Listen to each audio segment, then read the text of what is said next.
need to say this because I have the best live show in the world. I'm the best live streamer in the world. Should I say it or should I prove it? Today, we're going to talk about this how marketing has been changing or how it should changes with Melanie Deziel. So stay there because we will be here in a while.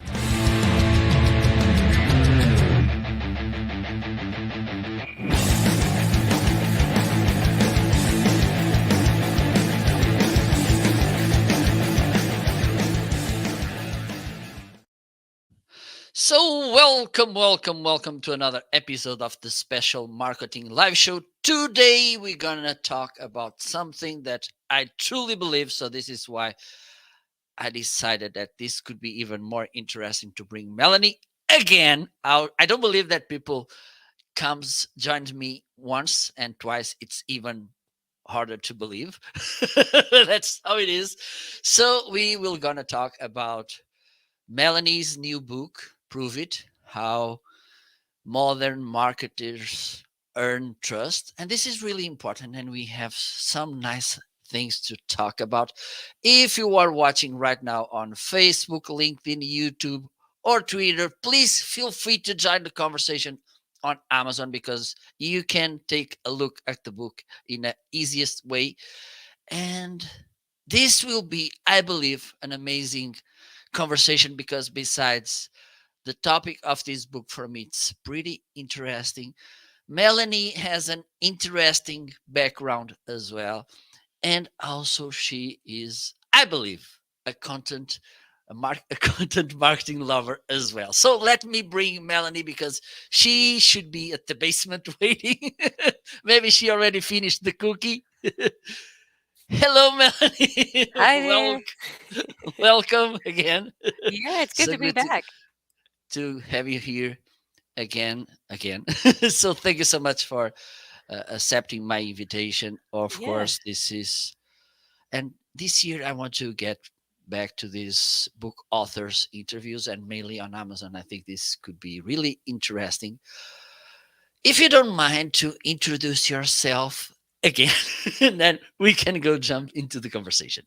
For sure. So, my background is actually in journalism. I studied journalism and always thought that I would end up in journalism, but found myself in the world of marketing instead. So, taking a lot of what I learned in journalism school, about how to find stories and how to tell stories, how to make your content credible, how to kind of, take feedback from many different editors and all of those different lessons, putting them to work in a marketing context. So, I started out at the Huffington Post on their branded content team. I was the first ever editor of branded content at the New York Times and built out T Brand Studio, their branded content team. I spent some time at Time Incorporated working on creative content with sponsors across our 35 US magazines. And then for the last, oh my goodness, almost 10 years, I've been out on my own just trying to help share the things that I've learned and help folks feel more confident in their branded content, the content they're creating for their companies, for their personal brands, and doing that through speaking, through consulting, and through writing books. So it's been quite the adventure. Indeed, and I was thinking about this. We will go after this later, but you said something that I a little bird told me that it is in the book about your journalism background, and this is important because sometimes shame on me because I'm a marketer with a marketing background, no other things. And the thing is, we know that journalism they want to get go just the facts and talk about the facts, and sometimes the marketing old school they try to run away from facts. What a journalist has to say to, well, mainly an old fashioned marketer, but I think that even the new fashioned marketers, some of them they have some some things from the old fashioned. Which things you think, okay, you should correct that and that? for Yeah, instance? it's hard because I try not to expect that marketers would have the same sort of opinions or preferences as I do, obviously coming from different backgrounds. But some of the things that I see really often, marketers from a purely marketing background often want all of the content, all of the copy to be incredibly product focused. And that's obviously important. We need to make a call to action. We have to talk about what we're selling, but some of the most compelling content, the stuff that engages our audience most deeply, the stuff that gets shared, that gets engaged with, is actually stuff that's like one half step away from the product, right? It's how you use that product in life, or the changes that that product creates, or the people who've been helped by that product. It's not purely selling, but sort of telling a broader story that's right next door to the product itself.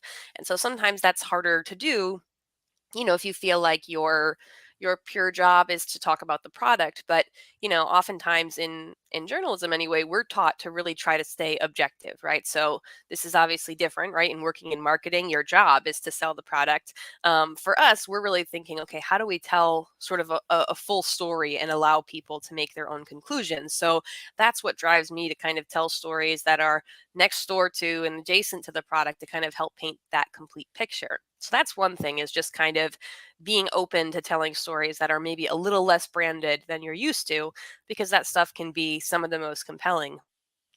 But also, being willing to bring in outside sources. So, in journalism, at least in most objective, sort of news-based journalism, we're not the story. The journalist is not the story, right? I'm supposed to be talking about things that are happening there. I keep myself out of it. It's not my opinions. It's me talking about what's happening there. And that what that does is it makes us rely on other people's opinions. So you have to talk to the witnesses who were there. You have to talk to the experts. You have to talk to, the authorities who are involved. You have to talk to all these different people to get their opinions and bring their experience into the story. And I think that's a big missed opportunity with a lot of marketing, is that we're so used to sharing our own opinion. Our product is awesome. It's great. You should buy it. You'll love it. That we forget the power that comes from bringing in other voices, other opinions, other perspectives. Um, we do that a little bit, I think, as marketers with like testimonials or case studies, but there's really almost always an opportunity to bring in more voices, more faces, more opinions, quotes from outside sources, and that will almost always make your content stronger. Absolutely. Absolutely. And we have here Arnaldo. And while you were talking about personal branding, and I think this should be how everything should start, even with marketers, because one of the things that I was about to say scare me, but it doesn't scare me. It kind of made me angry. Is, and by these days, this is even worse than uh, young people. They are making their college degree about marketing, for instance, and then they do things that they make me crazy. One, how can I show that I have experience if this will be my first job? And second is, nobody gives me an opportunity. So, having in mind that you should prove it, which advices are you would you like to share with these young people that are at the college, like starting at the middle or finishing there? And I think, of course, this can be applied in all the range of jobs. Okay, not only for marketers, but as marketers, I think we have more responsibilities, because we are hired to sell things, and if we don't know how to sell ourselves, we have a problem, Houston. It's true. It's true. Yeah, I think there's a couple different things. I mean, one of the things that I think is really important is to acknowledge that the skills you're trying to build, that you want to prove to these employers that you don't have to only use them in a marketing context. So If you're talking about being able to attract an audience, talk about the club that you work, that you're part of in your college and how you attracted people to come to your event or your weekly meeting. If you're trying to talk about how you write copy, well, I mean, talk about, how the work that you did in some of your writing classes, or, working for the student newspaper, or, any other areas where you're producing written content. It doesn't have to be exactly here's all I've done in marketing, but take a look at the skills that are important, listening, understanding analytics, looking at data and making informed choices based on that data. Your activities on social media that, you managed to build this engaged audience, or you're an admin of a Facebook group that's, for something that's important, that you're a fan of. There's a lot of ways that you can take your sort of non-marketing experience and find those skills that apply in a marketing context. And as you said, I think that's true for any job, for any industry, right? Looking to see, okay, maybe I haven't run a campaign or done paid Facebook ads, but here are some similar tasks that I've done. Here are some assignments I've worked on, or internships I've had, or part-time jobs I've had that kind of used similar skill sets. So I think that's one thing that's really great. The other thing I would say is, if you know that you want to go into marketing and you know that that's the kind of work you want to do, the best thing you can do is kind of keep up with the conversations that are happening around marketing. So reading, whether it's Adweek or, Digiday or whatever publications that cover your area. If you want to be in tech marketing, then understand the news and the changes that are happening in the tech world, or fashion, or, whatever else. If you want to be working in that area, one of the biggest indicators that you are a good fit for this job, even if you don't have the experience already, is if you can hold your own in a conversation, if you're aware of what's going on in the marketplace, you know who the major players are, that shows them that you're interested, you're committed, and you can learn and grow. So you don't necessarily have to have all of those skills if you have a really good understanding of what the market are going to be going into. So even if you can't build up that experience ahead of time, or you're not able to draw on maybe internships or part-time jobs, at least having a really good understanding of the space will help you stand out in an interview process. Absolutely, absolutely. And the thing is, and this is something that I kind of believe, is that it's better to get this kind of inbound connections than waiting or doing that outbound praising. I'm the best one for you. I'm great. And this is kind of a little bit crazy for me, that people don't ask. They say, oh, I don't have any opportunities. And I look to their online presence, and there's nothing about what they are uh, planning to provide to the market, for instance, because they just post about holidays, bars, uh, my new fancy uh, sunglasses, whatever. So instead, and this is something that I didn't had when I had that age. Most of people with more than 40 years old, we didn't had that. We had those whole libraries. We didn't have to go to Google. We needed to go to the libraries. So I think it's way easier today to start sharing our passions in a kind of market oriented way, so people can get some, can can see us and Yeah. understand what we can do for them. Absolutely. I think it's always a little bit of a balance, I recognize, for people to figure out how much of my online presence, my social accounts or whatever else, do I want to be purely professional, or, purely fun and personality and my interests. And for most people, it's somewhere in the middle. Um, Obviously, that's a decision everyone has to make. If you look at some of the folks in marketing that, you're familiar with, some of them are showing their families, they're showing their pets, you've got photos of their kids. Others, you won't find any photos of their kids or their family. They keep that totally private. So it really is kind of everyone's decision. But if you are planning on using those social platforms to kind of grow your professional brand, to grow, to network, to connect with potential, hiring companies, then you really want to make sure that some of those things are present. So it doesn't have to be all or nothing. You don't have to cut out all of your personality because you are still you and you're the one getting hired. But being able to bring in, that you're watching a webinar, or that what books are you reading that are maybe professional. If you're reading marketing books, share your thoughts on how that book was. Or you're going to a networking event, take a photo of the event, show your badge that you're going to this event, right? There's little things you can do to kind of just bring your professional work into it. The other thing that I think is really valuable, depending on the platform, if you are in a position where you are not yet in marketing, maybe you're a student or you're changing careers, or maybe you're coming off of a period of unemployment, you may not have a lot of visuals to be able to say, here's the project I'm working on, here's the event I'm going to. So in those cases, you want to rely on more written content. And you'd probably be better off using like LinkedIn or Twitter to add commentary. So, like we were just talking about, kind of having that understanding of the industry, the news, this is your chance. If I were a student right now, I'd be talking about what I thought artificial intelligence or chat GPT, the impact that I think it will have in the industry, because it shows that I'm aware of these changes. I may not be using it right now, but I'm aware that this is going to impact the world that I will be working in.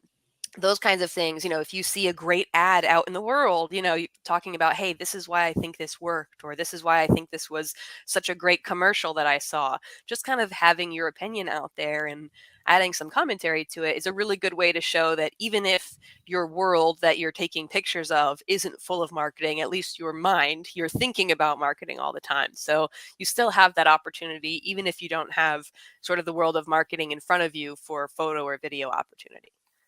Great, great. Yes, that's how I think. Okay, people, at least they should be aware of what is in your mind and how do you think, how do you explain things, how do you uh, approach things, which is important. But there's something that you you brought to the table, and this is I think it's still being a struggle by these days, even though I can see mainly in a individual perspective. This is changing fastly, but in a corporate way, I don't think the change is being doing so fast, which is that gray language, corporate language. We were founded this year and we went this and then went there, and then that we again new headquarters, whatever.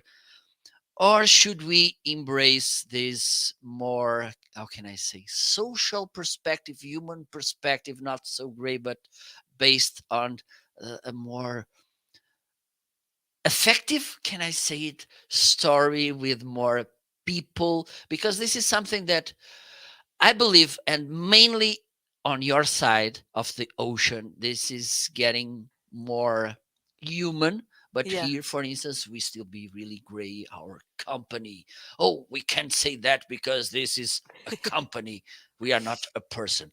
Yeah. I believe this is really so important when we talk about, because again, usually this corporate language, it's based on we are the best in the market, we are so awesome, you should buy to us because we are unbelievable.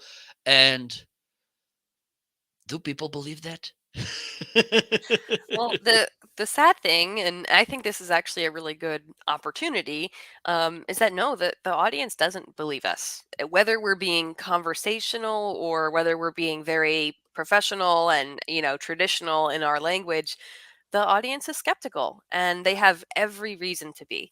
When we look at the environment that most of our customers, our clients, our prospects, the environment that they're in is full of people trying to trick them, or trying to scam them, or trying to mislead them, just outright lying to them. Right? This is everywhere. It's your spam email folder. It's we're getting text messages and phone calls with this stuff.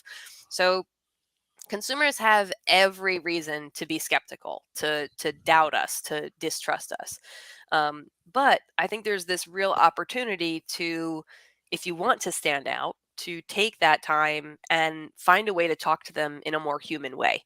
Because whether even if you have to have respect for tradition and you want to speak in a certain way to maintain a certain level of professionalism or legacy, that's wonderful. But I think people are more and more looking for brands that they can connect with. A lot of the data that we've seen recently from recent studies shows that people are making their buying decisions not purely based on price or convenience the way that they used to, that they're putting a lot more consideration into what does this brand stand for? What causes do they support? What values do they have as a company? And so if we're not talking about those things, as a company, if we're not sharing what we believe in and what our values are, then we're going to have trouble connecting and breaking through the noise with those customers. So it is definitely a balance, and I think especially if you are in a heavily regulated industry, if you're in finance or pharmacy or technology, in many cases, there's a lot of things you're not allowed to say, right? You have to kind of maintain certain boundaries because of the laws. But there are still ways for you to bring some personality into these things to talk more about, as we talked about earlier, what's happening outside of the package, right? Not just the product, but as an organization, what do your employees care about? How do you operate? What are your priorities as an organization? Really just looking at some of those other things that, people want to see who you are, and you've got to show them who you are. Otherwise, they won't know and they may not buy. Yes, indeed. This is this. Yeah. Again, we tend at least, and this is I do this exercise all the time when they say, "Look, we are so awesome," and well, like I was expecting, you were saying, "We are, we suck." We are it doesn't make any sense. By the way, we have here Joanna. Welcome, Joanna. Hope you're doing great. All good here. And now we need to talk about this because you are a believer about content marketing. Okay. But the problem with content marketing is that some people they kind of, and this is why I'm a true believer that the thing is not about the tool, it's about the approach. Because what we saw was that people, okay, now we need to embrace content marketing. Okay, great. So they are telling that those stories that usually they were shared with on newspapers, radios, TVs, like saying we are the greatest, they do this the same way on Facebook, Instagram, YouTube, whatever. So they kind of translate the same approach. The thing they just change the medium. That's how they approach to market to content marketing.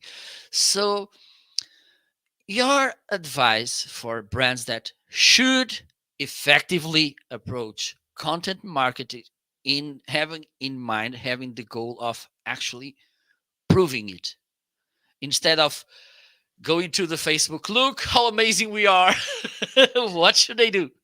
Yeah, this is definitely it's definitely a shift in the way that we look at marketing. Like we said, people have been really talking about how wonderful they are. It's a lot of telling your audience what you want them to believe. And as we said, the environment now it's just very different. We're looking for um, people to really show the truth, right? There's a difference between telling your audience, hey, our product is wonderful, and showing them that it truly is wonderful, letting them see it with their own eyes or hear it with their own ears. And that's why those sources that I talked about earlier, bringing in other opinions goes a really long way toward building credibility. If, obviously we expect every brand to say wonderful things about themselves, right? I mean, that's what we do at our core, right? No brand is going to say, hey, our product is kind of okay. Hey, our product it's pretty bad, but you should buy it anyway. Like no one, no one says that, right? So, being able to acknowledge that, like, hey, our audience knows we're going to say something good about ourselves, so why don't we go a little bit deeper? Why don't we get other people that they might be able to trust more, whether that's influencers or, industry experts. Let's find folks, our customers, our clients, our employees, talking about, what's happening inside the organization. Just finding other people who can back up what you're saying goes a really long way toward building credibility and proving that it's not just you saying that these things are great or that you believe these things. There's other folks backing you up. That can go a really long way, kind of just corroborating all of those claims. The other thing you could do is just find ways to actually show them. Like, a really good question to be asking yourself at any point is there a way we could show this instead of saying it? And you might still say it. Use copy, by all means. Copy is helpful for so many reasons, but if you're going to say that your product is much easier to use than the other options out there, why not show people trying to use both of them with little to no instruction and see how much more quickly they use yours, right? Why not show the two softwares side by side and see that it takes 3 clicks to accomplish this in our software, but it takes 12 clicks to accomplish this in some other software? Find a way to really demonstrate it, to bring it to life and let the audience see it with their own eyes, because then you don't even have to say that it's easier. They can see it themselves. This is the approach that we often see with like late night infomercials, where they're trying to sell you, like, a mop or a vacuum or something, right? Or like a knife, right? We see a lot of sets for like kitchen knives. There's trying to sell you a set of knives, and they'll say like, oh, it's so much sharper. Well, that's great. I'm sure you think your knife is very sharp. That's why you're selling it, right? But when they show it side by side with other brands and they're trying to cut the same thing, and yours is going through much quicker and it's cutting thinner slices and it's staying sharp, whereas this other one is struggling to make the same maneuvers, uh, the audience can see themselves like, wow, that clearly does a much better job, or it's clearly more effective. They can see it themselves. So I think those two things are probably the easiest to start doing it as often as you can. It's like, who else could we ask to back us up?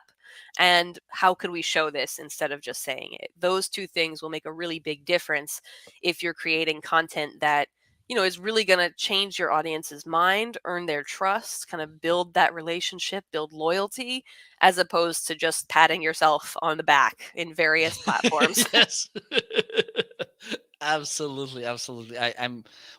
I'm doing this on Amazon Live, so I'm kind of doing that as well.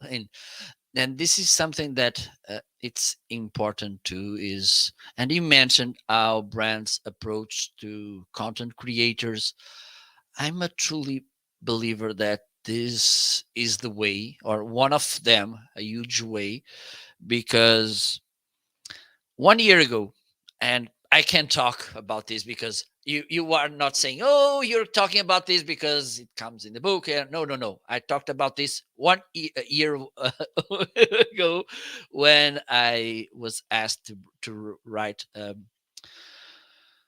prediction to Ross' book, and I talked about the approach people like me, and this is kind of a mix, a blend between live streaming, word of mouth, and influencer marketing. Because sometimes we make this misconception about famous people and influencers. And for instance, our neighbor could be more influential to us than Cristiano Ronaldo, Madonna, whatever, because we we like him or we don't like him. Can influence us. What your thoughts on this about how brands, and another thing, and this was one of the things I put it there, was the fact that when you see someone like you that uses the product, that showcase the product, that says this is good, for instance, to clean this and clean that, and you have the same pains, this is more effective, right? Absolutely. Yeah. I think it's really interesting to see what kind of people influence folks in different categories. We do have We have some data, some studies recently that have shown that who is most influential can depend on the category. So when we're talking about things like makeup, beauty supplies, home goods, like you mentioned, sort of cleaning supplies and things like that, laundry, detergent. We do tend to trust everyday people. People just like me is the number one trusted source of recommendations and reviews. And again, it's to your point is, my clothing doesn't need to be treated the same way that Kim Kardashian's clothing. We don't need the same laundry detergent. We're in very different worlds. But my neighbor, who also has a child the same age as my child, and says, hey, this gets applesauce out of t-shirts the best, then that to me is more relevant for me. So you make a great point that when we're looking for those voices and faces to bring into our content, those sources, it doesn't have to just be famous experts or celebrities. And in fact, sometimes it shouldn't be. That the best thing for us to do is to find real customers, to encourage reviews and testimonials, and to elevate those reviews and testimonials that are people most similar to or facing similar challenges to our goal audience, our target audience that we're trying to reach. It's really something that we can focus on with our content, but also something we can focus on from a sales perspective. So, this people like me from the audience perspective can very easily translate into people like you from a marketing perspective. So when we're putting together our marketing, our campaigns, we're deciding what sort of visuals and language we're going to use in our content. That's an opportunity for us to say, not just people love our stuff, but toddler moms love this stain remover because it gets out, dirt and applesauce and candy and chocolate, whatever else little kids are eating. Um, and kind of talking about the fact that people like you are the ones who recommend it, are the ones who endorse, are the ones who buy and like it. That's something that we can tap into from, again, from the marketing perspective, not just as customers ourselves, but finding ways to say people like you in whatever words make sense, first time home buyers, or whatever that category of person is, being able to bring them perspectives and corroborating stories from people like them can go a long way toward earning that trust and helping them feel comfortable moving forward. Absolutely. Absolutely. And again, and this some things they are so here in my mind, top of mind, because getting back to this approach, like people like me and you told about this listening to people, like journalists, they like to listen to people. Is not that one of the worst thing that marketing people are doing, or they tend to do? Because again, we have so many bad experiences that we kind of reached out to companies without getting any reply. We kind of complain, and this is something that we are aware of, because we have these influencers, these content creators that sometimes don't say the best things about products, because they have some improvements to do, and this is something that brands should be aware of too. Don't you think that this remains kind of a challenge for companies, for brands to do, which is, let me do this kind of social listening. Let me acknowledge these people. Let me listen to their complaints. Let me correct this and make it better. Yeah, I think there's certainly a customer service element to that, of making sure that your customers are feeling heard. But from a content perspective, one of the best things to do is to use that social listening to inform the content that you have to make. So, being able to understand what people's common questions are and creating content that addresses those common questions, or understanding what their their misunderstandings are, the things that they think about the product or the service that aren't accurate, and how we could correct those in some content. If people are always asking a certain type of question, maybe what are the ingredients and does it have this in it, does it have that in it, that's a good indication from a marketing standpoint that we need to be providing more content around what's in our product, around the ingredients, about where those ingredients come from. Maybe we need to consider if we need allergy warnings for certain ingredients. Finding a way to use that social listening to tell you this is what our audience wants to know. This is what our audience loves and doesn't like. This is what our audience understands and doesn't understand. And we can use that to create content that's going to help future customers hopefully not have those questions or run into those same problems. Because I think that one of the really underrated uses of content like this is to help the sales process. Because all those complaints, all those questions, all those misunderstandings, those are obstacles, those are barriers, those are things getting in the way of our sales team, whether that's someone in store or someone on the phone, being able to make a sale. And so if we can create content that those sales professionals can use to help overcome those challenges, copy that they can use, that says, hey, a lot of times customers are afraid of working with us because of XYZ, but here's the reasons you don't have to worry about that with us, or that's not applicable here with our type of product. You can really not only be creating great marketing content, but great sales enablement content, again, which just serves our ultimate goal of helping with the growth of the company and helping with the growth of our customer base. Absolutely. Absolutely. And this is something that we have this example by Marcus Sheridan.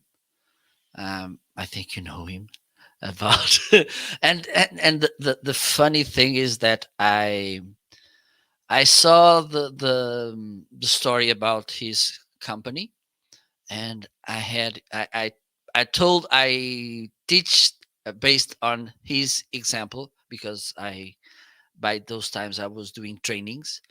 And then I finally um, m- met him online, of course, and it was such a pleasure to understand how he, with a different approach, saved his company and became one of the great examples in the market about how you can serve and at the same time get trust, prove it, because this is another struggle. And here in Portugal, this is kind of a huge Chinese wall, uh, fortress, kind of almost impossible to cross, because they say, "Oh, I'm not sharing my secrets."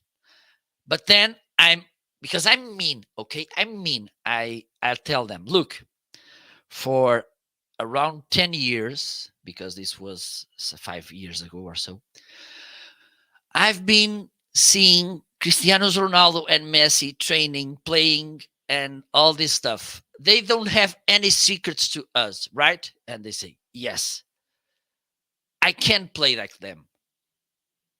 So the thing is, if the secret source of your uh, business is so easy to emulate, to replicate, it's not a good thing. It's not a big thing. So, how do you think that we should kind of make people understand that by these days there's no secrets about companies besides the secret of the people that's there and what they can do for us? Because sometimes they just relate the thing, "I'm not creating content, I'm not sharing my secrets." It's so interesting because I think in other areas of our lives, like you mentioned, sort of outside of marketing, if we put that aside, this concept makes sense to us, right? When we take our car to get serviced, we don't necessarily want to know how to do every little thing. We're not going to do the oil change or the service ourselves. But because we're paying and it's our vehicle, we want to understand what is it that you'll be doing under there. You're going to change this and replace that. Now, sure, I suppose I could take the car home and try to replace the belt myself, whatever, but that's not what I want to do. I just want to understand enough to feel confident that I'm making the right buying decision. And the same is true for a doctor, right? If the doctor says, "Hey, I'm going to go ahead, I'm going to open you up and take something out," I'm going to ask follow-up questions because I want to make sure that I understand you know what you're doing. You're going to do this well, do Absolutely. it safely, right? Um, but not because I want to turn around and start my own surgical practice, out of my garage.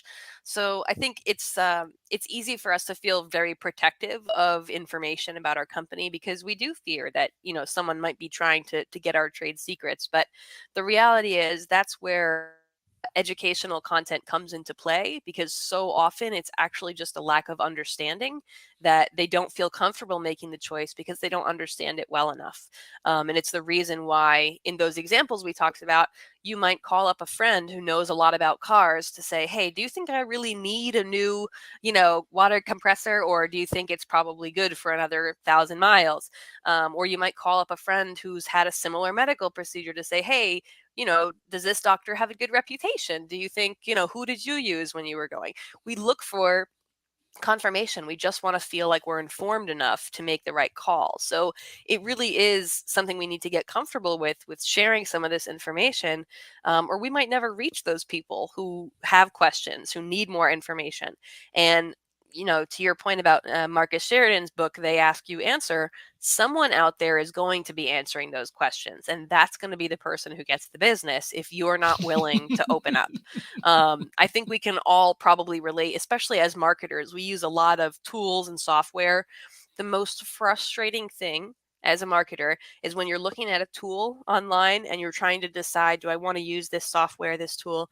And they won't tell you how much it costs. They don't tell you the price.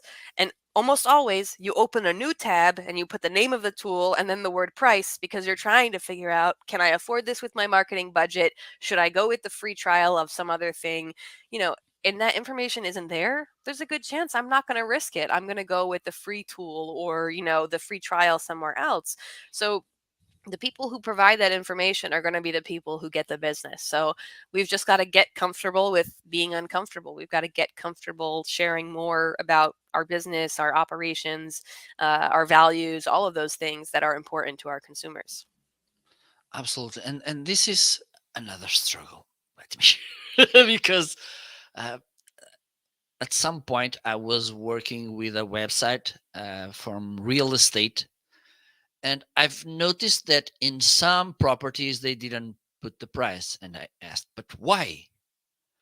Oh, because this is specific, and wherever, blah blah blah. And I said, because I at some point, and you need to realize which fights you want to have, and some that, okay, go bye bye, see you, like that Sun Tzu approach. The best fight you won is the one you don't have to fight. So the thing is, and Marcus is also really clear about this. If you share the price, again, you are sharing trust, because, and you are saving time to the people, because when I don't see the price, first thing that comes to my mind, this will be expensive. Yep. And why? Because let me share another thing about this secret thing. uh, I was doing a marketing training, and we were kind of working about message and this kind. I think this was in the marketing mix, the communication or the promotion P. And I was talking with this lady, and she was saying to me, look, because I want to surprise people. I want to make some mystery about this. But the thing is, by these days, I believe most of us, we don't want mysteries and secrets and surprises. We want to know what we will get. Yeah. Agreed. And I think especially the last place we want to surprise is on pricing. I think we've all had that experience as a consumer, right? Where you pick out a product and you get to the register and you're like, wait a second, that's a lot more than I What? thought. Like, hold on a second, that's never mind, put it back, the surprise from a pricing standpoint, um, is tough. I think I understand that for a lot of folks, there's the need to, or we feel the need to sort of build a case for our pricing before we share it, that we want to put the value that we provide ahead of the cost of that service, right? This is something that Phil Jones, my co-author on Prove It, but also author of Exactly What to Say, talks about, really putting the value in front of the investment. And we might feel like, well, if someone finds our pricing page out of context, they won't understand why it costs that Absolutely. much. They'll be scared away.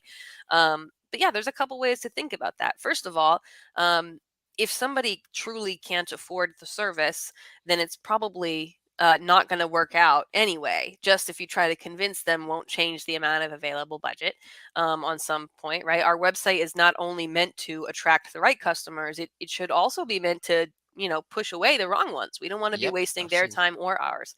But yes, there's also ways to position it where there is a slight barrier to entry of they can see this only after they've viewed, it's not front and center at the top of your homepage, but it's after they've gone through some level of nurturing to request a quote maybe, or they've already seen testimonials and the value you're providing.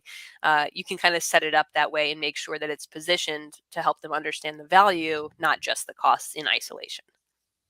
Absolutely. Absolutely. And the thing is, and I right now I have my kind of my quotes, and when, for instance, here in Portugal, my prices they are kind of crazy, and when someone from Portugal they approach to me, I like to start the conversation with, how much do you have? Because I don't want to waste my time, uh, or your time, because it doesn't make any sense to keep the conversation and then by after speaking half an hour, okay, how much do you have? Oh, I have this. Oh, I'm sorry. It doesn't work Right. for me. Well, it reminds me of, if you think of like the shows where they show women shopping for wedding dresses or you're shopping for cars and it's sort of like trying on the dress or test driving the car that you can't afford. It kind of it makes the whole process really upsetting because you've got your hopes up, you're excited, and Yes, now it's that's out of frustration. reach, right? Because So you don't you want to set that up that way. you will have that 500 dress, but you will be thinking about that $10,000 dress, Hmm. and oh my god, it was so cute. Right, or you test drive the Ferrari, but that's not in your budget at all, and now you'll be disappointed in your lovely Honda forever. Yes, that's the thing. And I don't know if you ever saw this guy, Dan Gilbert, which talks about these expectations, and he's an amazing. I saw his TED talk, and I Yeah, was completely overwhelmed with those thoughts that he shared. Like, when we compare the TV screens and that comparison we are doing at the shop, we won't do that any other time. But the thing is, we tend to go with the most expensive because it has a slightly better image, at least in our minds. And then okay, I just bought this really expensive, and with the one a few $100 less expensive, we could have a better, or at least the same pleasant experience. So this is, should brands have this honest approach as well, like, okay, you should not buy a so expensive. This is kind of tricky now. I think. well, this might be where my journalism roots come back into play. I feel really strongly that a brand that is going to succeed is going to be the brand that helps people get the right product for them, even if it's not in their own best interest. So this is where we see the success of insurance companies that show you the price for the same services at another provider if that provider can do it for less. This is something that my husband's company with group ups, where we're helping pool buying power. We'll be honest if we can't get you the best price. I think that kind of thing builds so much trust. And there's a lot of data that shows that companies who show comparative pricing, here's how much it would cost at these other places, even if they are more expensive, they will often get the sale because of that transparency. At the end of the day, if we are convincing people to buy things that they're not going to be happy with or that they don't need, that's not a win. That's a bad review. That's bad word of mouth. That's a lack of loyalty because they're never coming back, right? I think everyone, from a human perspective, can point to an experience you've had where someone overcharged you or gave you the really hard upsell that you didn't need, or just sort of pushed you to make a purchase that you weren't really comfortable with. It's not something you sign up for to do again, right? It's something you never want to experience again. So I mean, maybe it's an ethics thing for me coming from the journalism side, but my thought is always that, even if it means we don't make a sale, even if it means we don't get the upgrade, it needs to be our priority to help our customers get the best experience and the best solution for them possible. Because if we're selling them something that they don't need or that isn't going to solve their problem, we're not actually winning a customer for life. Absolutely. And there's something, and I don't know if you have that saying there, but here in Portugal, we have a saying which I'm completely against, which is he is such a good seller that he could sell ice to an Eskimo. And one day, because I was really mad about this, because for me it doesn't make any sense as a good seller selling something to someone that doesn't need it. Yeah. I don't believe this is being a good seller. And so I kind of told my ideas, because for instance, after the Eskimo realized that he has ice everywhere, he will be frustrated. Also, he wouldn't be coming back. Also, he was not talking a good word of mouth with other people. So it doesn't make any sense, this paradigm of the good seller. Right. Well, and I think it kind of contributes to the fact that sales professionals and, oftentimes marketing by extension, we don't have the best reputation. That's why people don't trust us, right? Because that's what they're convinced. They know that the moment, we get them in our hands, we're going to try to get as much money out of them as possible. That's the feeling they have, right? And they're aware of that. Consumers are way too smart now, way too cautious, way too skeptical for us to get away with that. So, the folks come at it with they come at it with professionalism. They're honest about what solutions they can and can't provide, and being able to make a recommendation when you're not able to solve that. So, one of the things that for me as a speaker, I do a lot of speaking at conferences, and if I'm having a conversation and we try to get to investment up front so that we're not wasting anyone's time, if I discover that, hey, the budget that I need in order to attend is not going to be what's in your budget, then I would love to recommend for you some speakers who do charge in that range, because I still want to help. I still want you to have an awesome event, even if I can't be the one to help. So I think for all of us, that's something to consider too, is like, from a marketer, as a sales professional, when I can't solve the problem, when we're not the right answer, how are we still continuing to serve our audience and help them find a solution? You could set up affiliate relationships or referral bounties if that's something you're interested in, but just being able to make sure that even if I can't solve your problem, I'm going to help you get closer. That's the way to build a lifetime customer, that even if you're not the solution this time, they'll come back again because they know you'll be honest. Absolutely. Absolutely. Yes.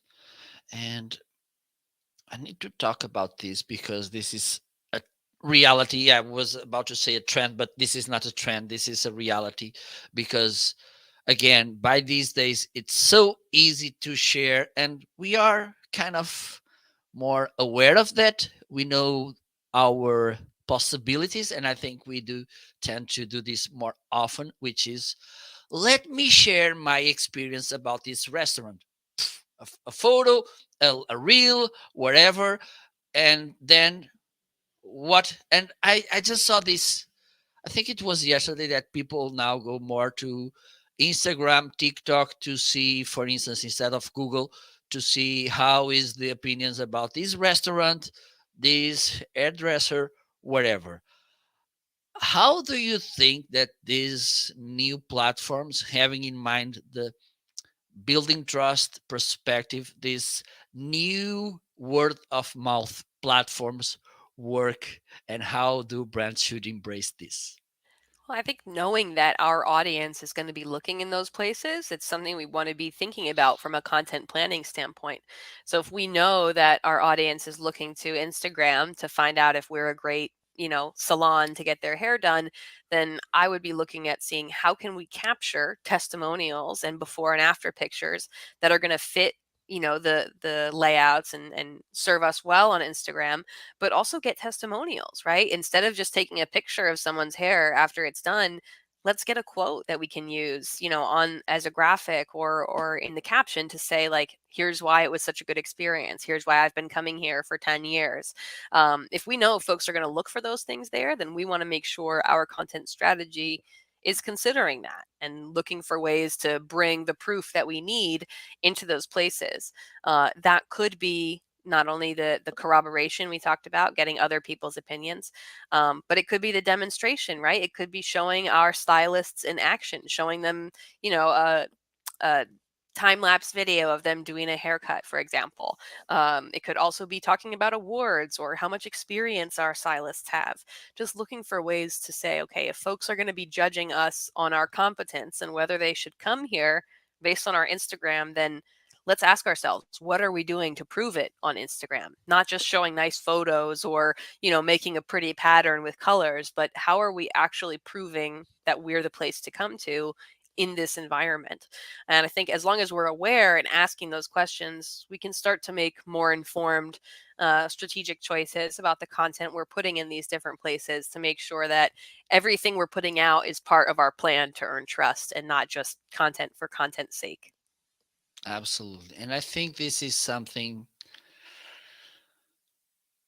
a new way for customers to, how can I say, connect with brands, because I believe that the new generations, I don't like to call them GZ with whatever, because I believe that they are organic. Okay, like, okay, some people, they are more, they were born in the Gen Z, but they have some other aspects from other.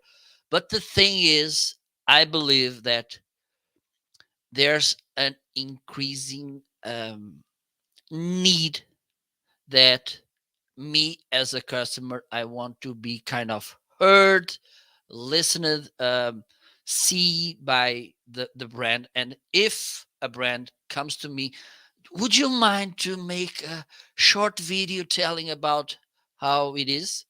I believe this is important as well. Absolutely. Yeah, I think everything we can do it's it's hard to plan if you don't know what you want to be the outcome, but I think if you know that getting more of that kind of testimonial content is important for your business, then finding ways to build that into your processes. This is why collaboration is so important across different departments, because it's the customer service surveys, it's the folks in store who are giving out the comment cards or fill out your testimonial on the receipt, right? All those things that we're doing are contributing to building this whole body of work that can serve as proof that we deliver on the things we say we do. Perfect. So, Melanie, we are about to reach the end. Usually, I ask to my guests when they have books, three reasons for people to buy their books. I'm not asking you this because the book is about proving it.